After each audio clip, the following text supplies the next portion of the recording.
ISU opportunities. There are, and I see Chris Owens putting a chat, something in the chat about being able to make an appointment online for those vaccine opportunities.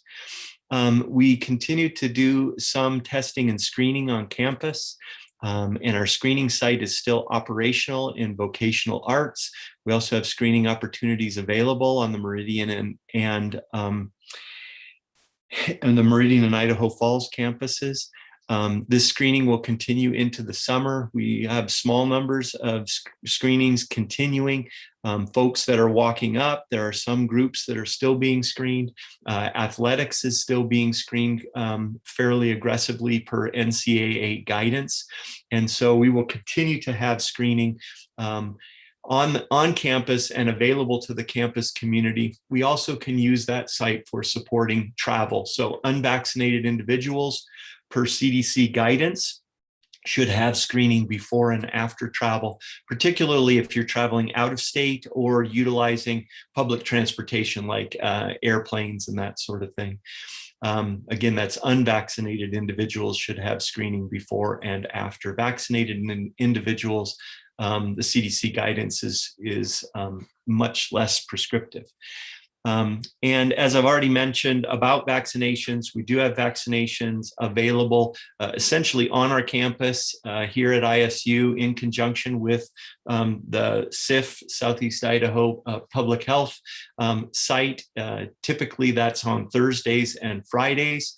Our Bengal pharmacy had Johnson & Johnson vaccine available. As I think most everybody knows, the Johnson & Johnson vaccination across the country was paused as some adverse events are being evaluated. And we expect to have, if we haven't already, I haven't checked the news sites, but we expect to have some guidance from the CDC and FDA today or in the very near future on how the J&J vaccine will be reinstituted and in what way. So Karen, that's a brief update on those three topics. If we have questions, I'm sure people can pop them either in the chat or I'm happy to answer them at the end with Ginny as we get through the presentation today. Great, thank you so much, Rex. And Ginny, I apologize. I skipped over your instructions. So that was a nice segue that Rex just gave us. Do you want to give everybody instructions for questions or comments? Thanks, Karen, you bet. So just like every other town hall that we've done on campus, you can ask either publicly in the chat or you can send a message directly to me and I will ask your question anonymously. And if it's anything that you need more information on after the fact, you can always email me and I will track down that answer for you. I'll make sure and put my email in the chat as well. And we do have one question for Rex. Karen, we can take it now or later, whichever you prefer. Okay. Rex, one question for you. Many campuses nationally are mandating general vaccination for fall semester return. Any talk about that in Idaho? Would we do so if allowed to? So we talked about that a lot over the last few months. And while I personally think it's a great idea and that some businesses and college campuses, as you note, have mandated that, including the entire California system, I just saw it was announced yesterday or today, has mandated vaccination for return to campus. Our governor really has signed an executive order about vaccine passports and essentially outlawing those. And so with that kind of guidance coming from the governor, it's not likely that we will see mandated vaccine for return to campus.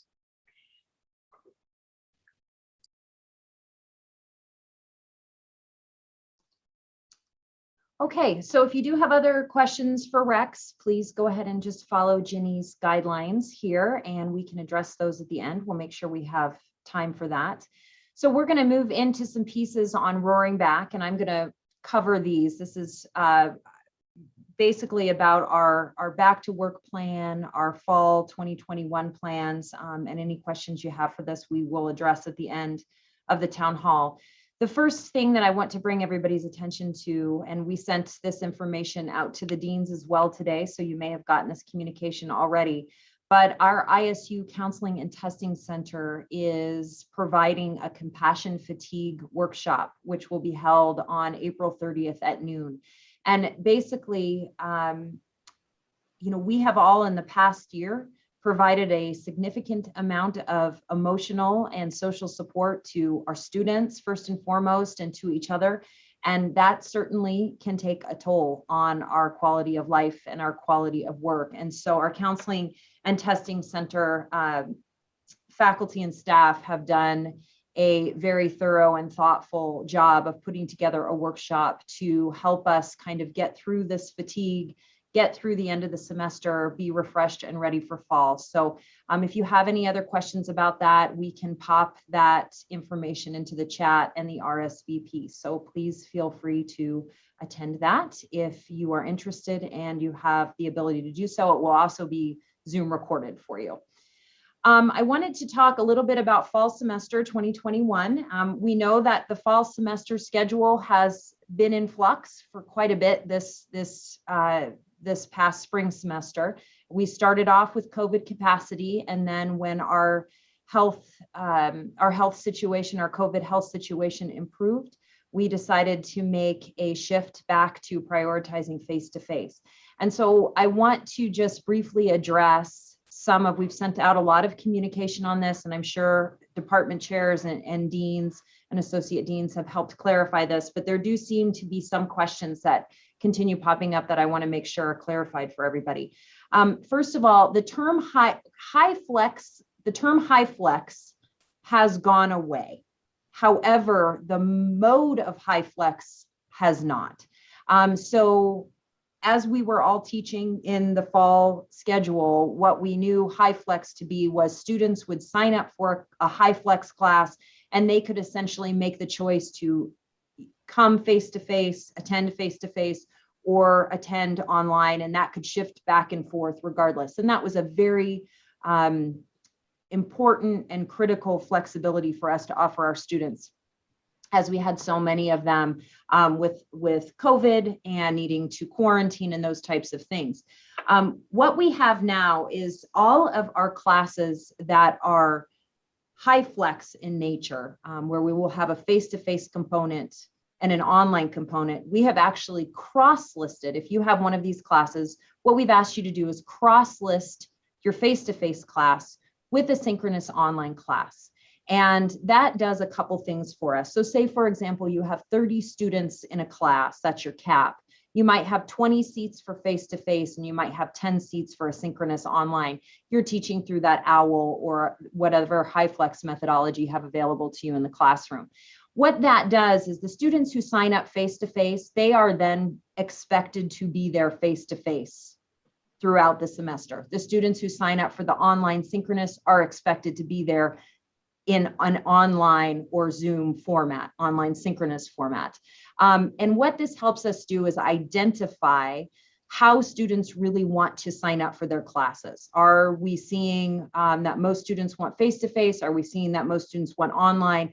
Those types of things. So you have the flexibility to set those caps, but that's what we have decided to do at the registrar's office level. Now, of course, this also still does provide some case-by-case flexibility for students. So if a student would contract COVID and had to quarantine, but they were in your face-to-face section, they could attend for that short period of time when they were quarantined online and not miss class time.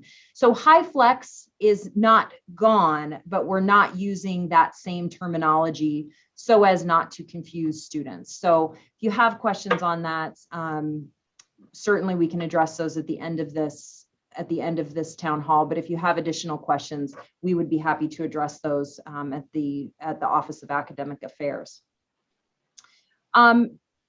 For the next piece, and I apologize. I'm going to pop down to the return to work plan, and then I'm going to go up to our COVID impact subcommittee report.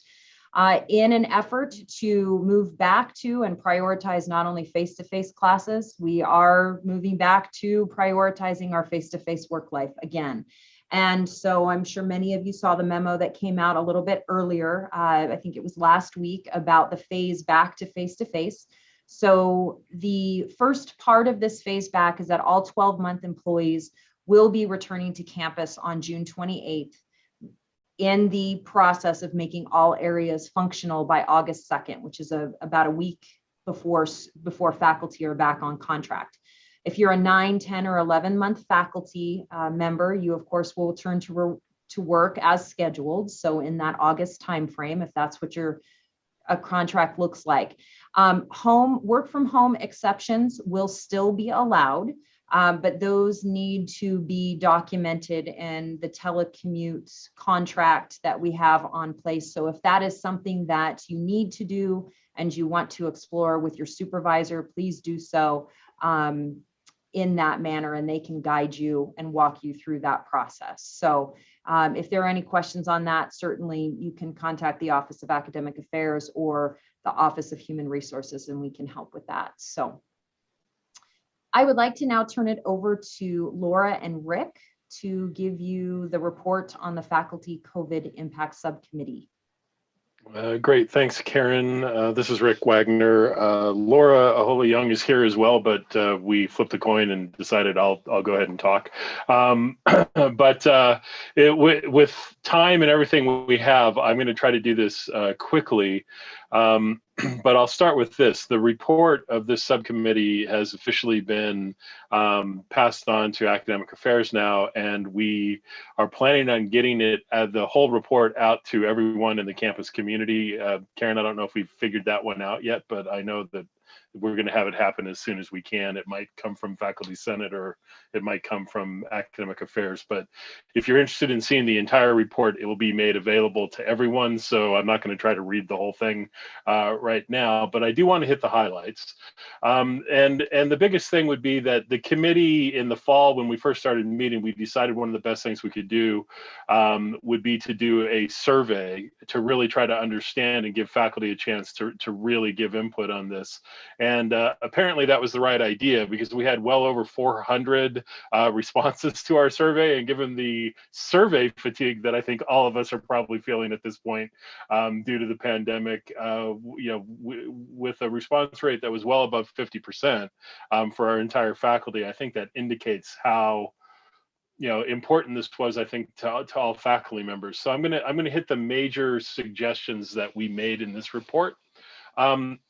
The first one has to do with thinking about evaluations for next year and beyond, but we have suggested that Academic Affairs puts together some form of university-wide training and discussion about looking at the evaluations moving forward, and in the hopes that if we have those kinds of sessions, any questions can be dealt with, and hopefully that will lead us to much more consistent kind of use of these guidelines, across all academic units as we're moving forward. Having said that, then specific suggestions that we make in our report, that we really need to allow for some adjustment of the goals section of evaluations, where because of the pandemic, if there have been impacts on what goals were initially put down and those things have changed, that we need to allow for that. When the next recommendation, where it's possible, to try to grant some extension of time for certain milestone things. Now, the stop the clock option that was offered to all basically tenure and tenure track folks, even back in the fall, would be one example of it, which was something that we could do. Which also then brings me to another point. We looked at every idea that was put forward by faculty in the surveys. We did try to incorporate one way or another, but there were a couple of things that are absolutely against state board policy. And so if it was against board policy, we noted it, and it's actually listed in the report that we looked at this option. This is not possible because of state board policy, but delaying or granting extensions for PPRs, the 5-year reviews, is not possible because of state board policy. And then while I'm on that topic, any number of people suggested, let's just forget about the annual evaluations for this year. And that is not allowed by state board policy. So while we considered them, we couldn't suggest anything that was against board policy, so we did not. The next suggestion that we made is that there should be maybe a section added, if you will, to the evaluations for the 2021 calendar year, where faculty are allowed to provide a narrative that addresses the ways specifically that the crisis has impacted their work and their performance, and to allow a formal section where somebody really feels like that they're able to talk about that, whatever those impacts might be. And then from there, the general idea of just taking a longer view, which is to say, it's very reasonable to expect that we might see some differences during the pandemic period. And if those are in dramatic contrast to the longer history that a faculty member has with their performance, it's that longer history that should very definitely be given the real emphasis, not any particular problems that might have happened within the middle of the pandemic. And then finally, obviously, I think mostly people were particularly concerned about teaching evaluations, in the sense that, and I think even the compassion fatigue, the workshop that you started with, Karen, all the students in our classes were being impacted in huge ways, obviously, with the pandemic. And there's no doubt that might have had some impact on the kind of evaluations that came out of classes. So, to really, keep a strong eye in thinking about, there could well be some variation in some of the teaching evaluations that may not directly be the responsibility of the faculty member, or even related to what the faculty member was doing within the classroom. So I think that kind of wraps up the major suggestions that we made. The report itself has a lot more detail from the survey, including a lot of the open response answers, and we had almost 150 pages of single space type. Once we gathered all the open-ended responses, we had a huge job to go through all the data and put these things together. So because faculty gave us such great information, we tried to pass on, without making the report be ridiculously long, although I believe it's about 13 pages. We tried to pass on as much as we could to get the feeling and the voice to the faculty to be a real part of what the overall report was. I think that hits the highlights, Karen. Thank you, Rick, and thank you, Laura, and I for not only giving that report, but for chairing this subcommittee. And thank you to all the members of the subcommittee as well. That was an extensive amount of work, but very critical to our success moving forward, and making sure that faculty have what they need, as we transition back to a more new normal, I would say. And as Rick mentioned early in his update, we are working with the subcommittee, and we will work with Faculty Senate, and we will take all of the recommendations that come out of this report very seriously as we plan for next year, and we'll report out on some of the changes that we make as a result. So Darren, could we go to the next slide? All right, so I'm going to turn it over to Joanne for a program health update. Okay, thank you, Karen. Good afternoon, everyone. Program prioritization, known here at ISU as program health, is required by State Board Policies 3F and 5B. Policy 3F requires the programs to be placed in quintiles. Programs in quintiles 1 and 2 were asked to develop action plans, which could include improvement plans, consolidations, restructurings, eliminations, new programs, reallocations, and other innovations. Administrative Council and Dean's Council provided feedback to the programs to use in their action plans. And they have been working on this since about February. Action plans are due on May 1st. There were a small number of action plans that impacted the upcoming budget, and those were submitted early by March 5th. Faculty should know that they will have the opportunity to review these action plans for one last look and provide comments during the week of May 10th through 14th. We need a little bit of time to assemble the action plans and share them out with everyone. A final report that includes the action plans will be submitted to the State Board of Education in June. Programs will resume working with the action plans next fall for program actions that will affect the fiscal year 23 budget.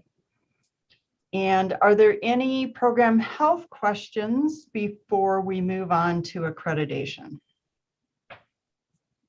No? Okay.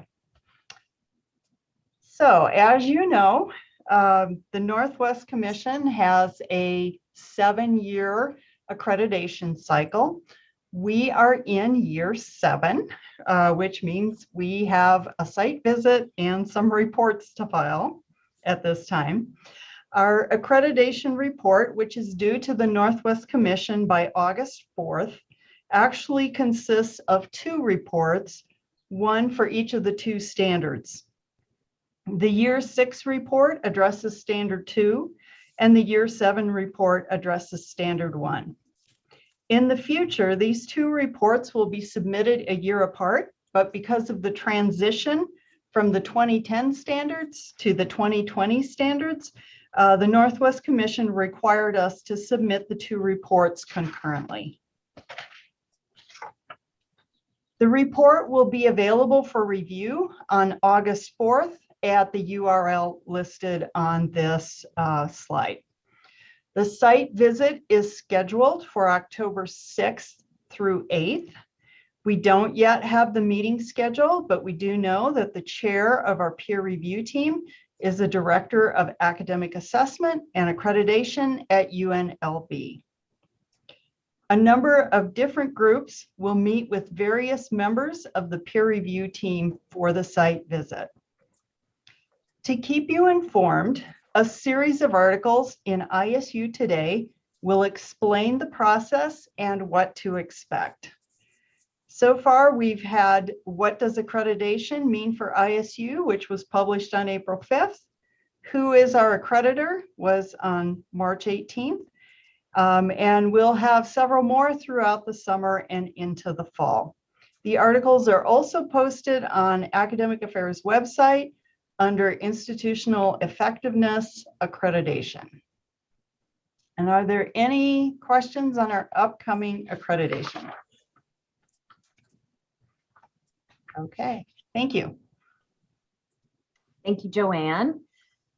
So up next, we're going to talk a little bit about the budget, and Glenn is here to give us that update. Thank you, Karen. So just still muted? No. Just real quick, our initial forecast for FY22 before we do anything with the budget is going into next year having a $5.3 million deficit. Now I realize we eliminated our structural deficit last year. However, for going forward this year, our revenues were down, our enrollments were down, and so that carries forward into next year. And then we've had a number of increases that are not yet funded by the legislature. A potential CEC increase, we've had inflationary increases. And so while it's not great news, it could be a lot worse. And this is just our starting point. As we look at what our next steps are, Leadership Council had presented a series of strategic initiatives to admin council. It was about $2 million worth, 2.8 million. So we took that under consideration, or we've presented that and discussed it, and that's now been forwarded to admin council. Probably the biggest question mark that is out there is we do not yet have a budget from the legislature, or at least as of several hours ago when I checked. JFAC was supposed to be working on it yesterday or today. I'm not sure where we are in that process. Until we know how much our appropriation is next year, we really can't address any of these issues and make decisions on them. That also hinges on state board approval of tuition and fee increases. As some of you may know, some of you may not have heard, we had pledged to keep undergraduate resident tuition flat again for next year, pending what the legislature does. So the only thing we know in terms of tuition and fees is we have a modest increase approved for non-resident and for graduate tuition. But that's just a proposal. That hasn't yet been approved by the board. So both of these are up in the air. The CEC plan approval, the change in compensation plan, again, we don't know what we're going to do with that until the legislature gives us a budget.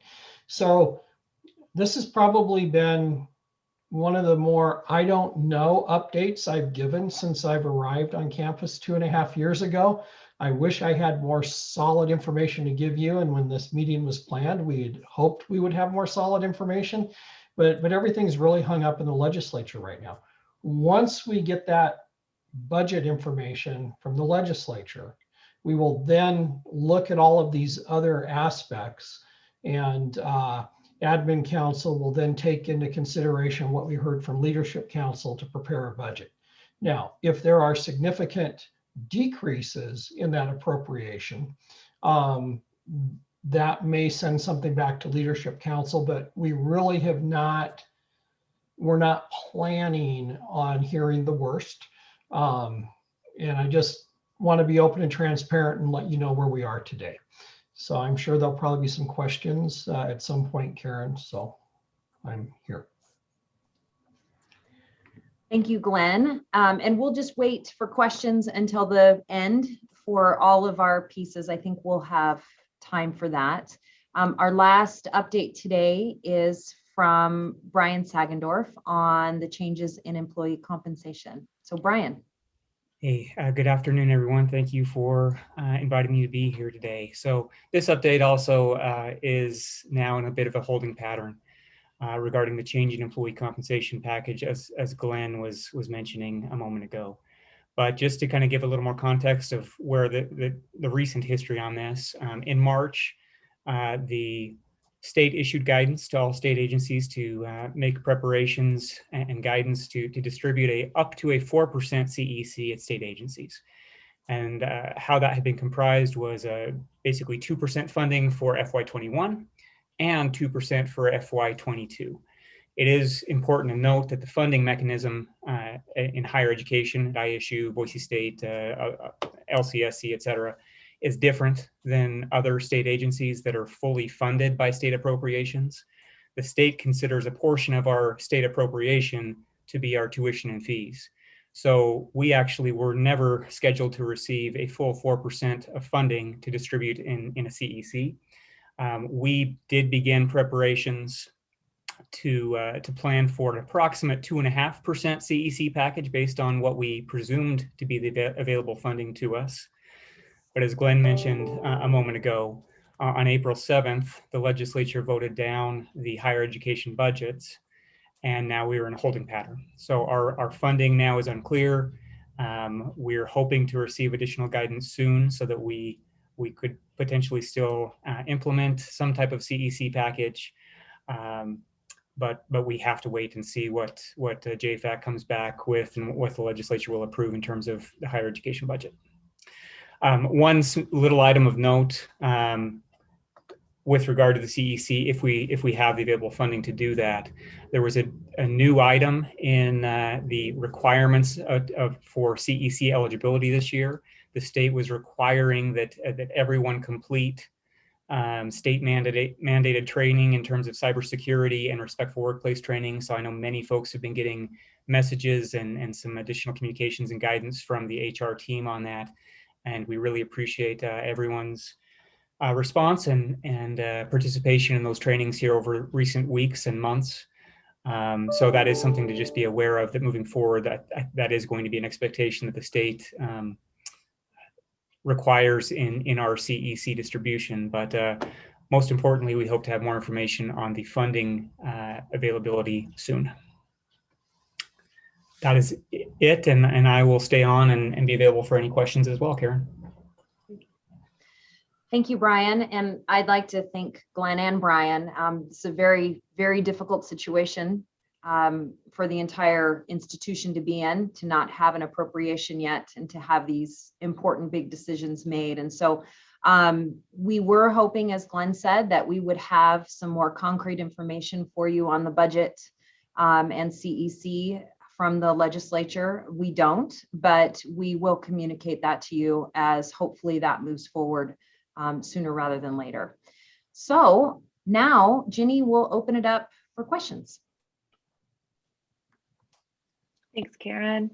If we can jump back to Rick for a moment, we have a question related to his presentation. So the question is, are the results disaggregated by college? Can our college level leadership have the data if it is available? The only accurate answer I can give to that is I'm not 100% sure off the top of my head. I know that we wouldn't have that for 100% of the responses because that was an optional thing for people to give us. We might be able to do some disaggregating, but that's the best that I can answer right now.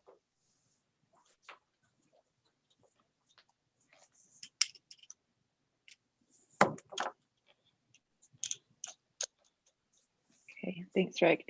Karen, while we're waiting for any other questions that come in, one for you and Glenn, is this just basically a waiting game now with the budget? I know there's so many factors to this.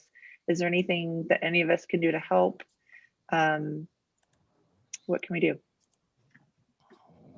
Glenn, do you want to take that first? There's not a lot we can do at this point in time.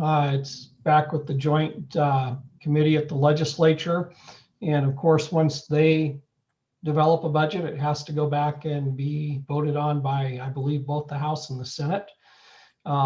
So it's really just a waiting game. I appreciate the offer for help. Jen, if you have any ideas of how someone can help us, go ahead and speak up.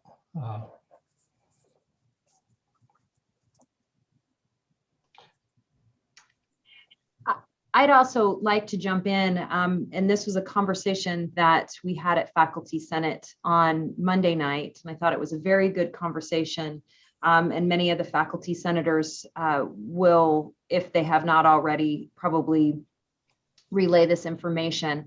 This question came up to Kevin just based on the legislature, what's happened at the legislative session in general this spring, which has been fairly unprecedented in terms of information, lots of misinformation about the role of higher ed, and this is the way that we can help is to talk to our legislators and for each of us to represent what we do in higher education to our legislators, and be as proactively, as comfortable as you are, to be as proactive in that way. And so, that extends beyond just the budget, but just having our higher ed voice out there and what we do and how we help our students critically think and those types of things is very important right now. Thank you for adding that, Karen. And I would add on to that, not just your legislators, but friends, neighbors, anyone who has an interest, because there is a lot of misinformation that is being funneled to the legislature and the news media. And I guess since this is academic senate, we have all been accused of doing nothing but plotting to indoctrinate our students. And so anything you can do with positive stories when you're talking to friends, family, and others would be helpful.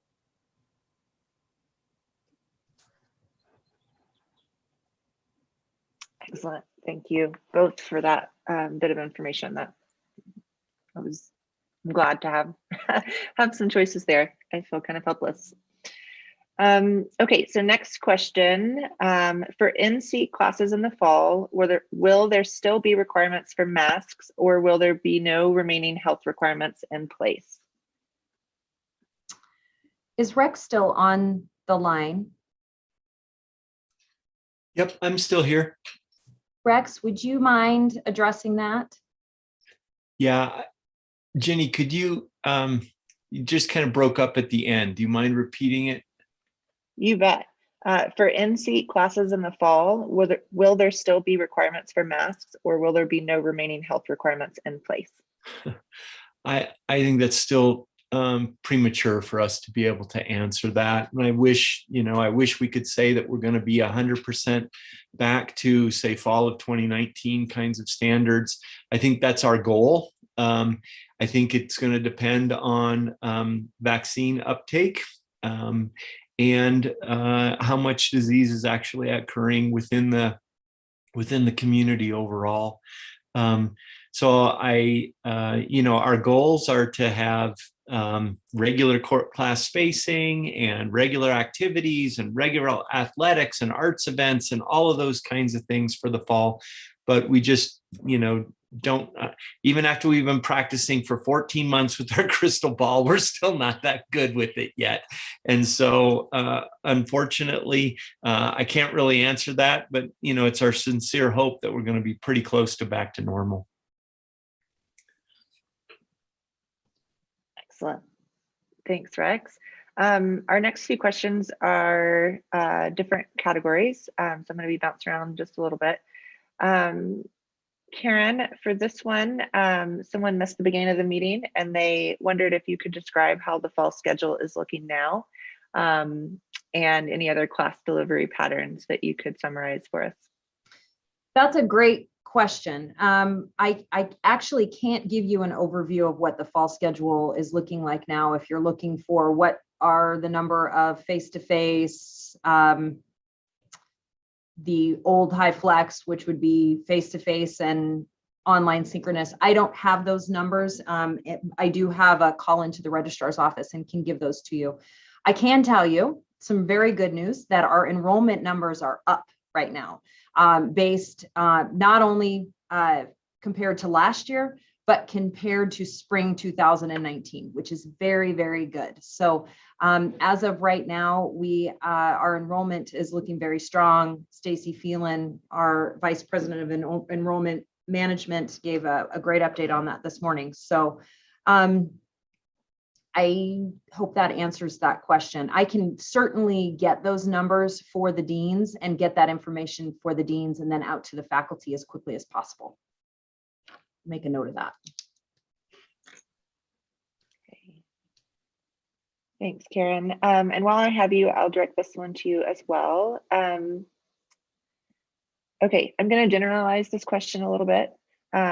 So if one of our deans has stated that new faculty hires will only be given to programs deemed healthy by the program health quintiles, what would be your view of that policy? Ginny, I know you were doing an overview. Can you restate that? Sure. So the question is, if one of our deans has stated that new faculty hires will only be given to those programs that have been deemed healthy by the program health quintiles, if that's the case, what is your view of that? Well, I would have to, I'm not sure I can give an overall answer to that. I would have to certainly look at that on a case-by-case basis. So I think Joanne did an excellent job and has done an excellent job throughout this process explaining this quintiling. And one thing about the quintiling that we've really tried to communicate, but it's hard to, is that the quintiles are required by the State Board of Education. So they require that we use a quintiling process, and we had 5 quintiles. The bottom 2 quintiles are the programs that were required to bring forward action plans. So that leaves a solid number of programs that were quintiled, but they may not be quintiled in the bottom 2. I don't know of any policy we have right now that is related specifically to allocation of new faculty to programs in or out of certain quintiles. But I would work with a dean if there were questions or concerns on that, certainly. Okay, thanks, Karen. I encouraged the person who asked the question to reach out to your office or Joanne's office with any details or specific questions. Absolutely. Okay, next question is back to budget. For Glenn, can you explain the CEC a little?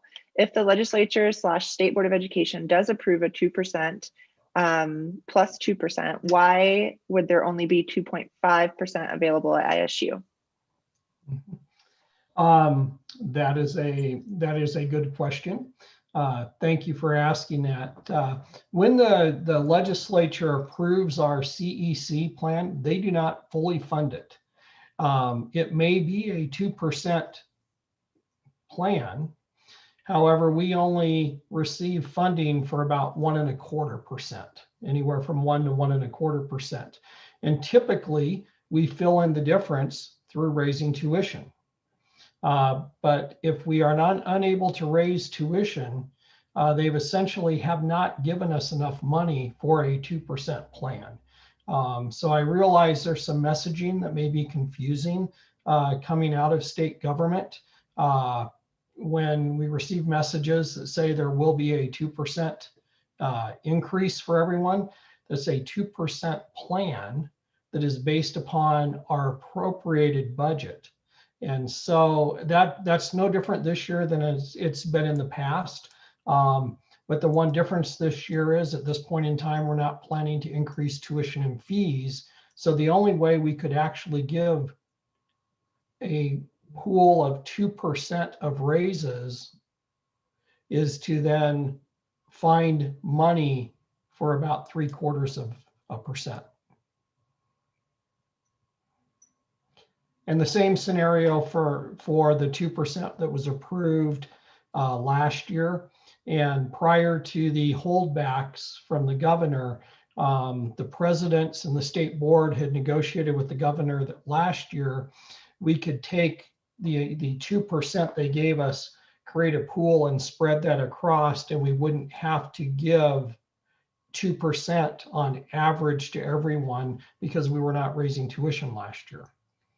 So I apologize for the confusion in messaging, but you have messaging coming out to state employees who are in organizations that are predominantly 100% or close to 100% on appropriated budgets.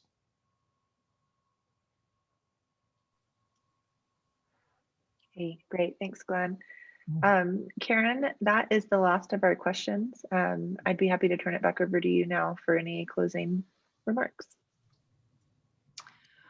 Well, I just want to thank everybody for being here today. I want to thank everybody who presented today this important information. I know this is a lot to take in. Since there are so many unknowns, especially with the budget right now, and of course our health and mask guidelines, just do know that the Office of Academic Affairs will be in contact with you and will communicate with you and the deans as well, so that some of these questions that we were just simply unable to answer today due to the fact that we don't know what appropriations are or what might be happening in our health landscape, we will make sure that we communicate that information to you as soon as we get it. So I hope to see everybody at graduation tomorrow. That will be a really exciting event because we all need something sort of positive right now. So hopefully we'll see you. And if not, we'll be with you in spirit as we celebrate all of our students, and have a wonderful spring break. And again, thank you for everything you've done all year. Excellent work. Thanks, Ginny. Thanks, Karen.